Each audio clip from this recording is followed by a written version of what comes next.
Hey guys, today we'll discuss this comparison between these two numbers.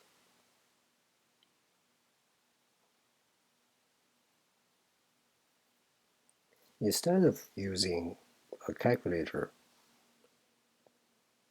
we can expand the base. Apply the binomial theorem.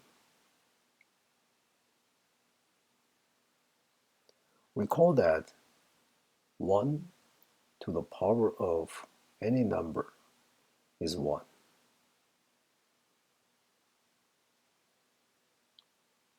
Highlight these terms when k is equal to 0 and 1, respectively.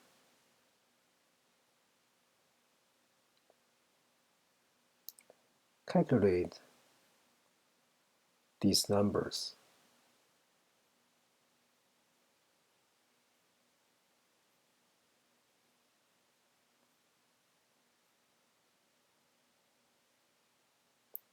And this sum.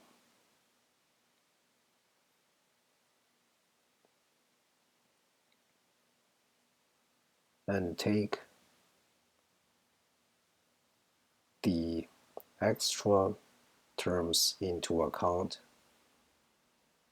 to get our result. Alright guys, thanks for your time. Feel free to leave any questions or comments. I'll see you next time.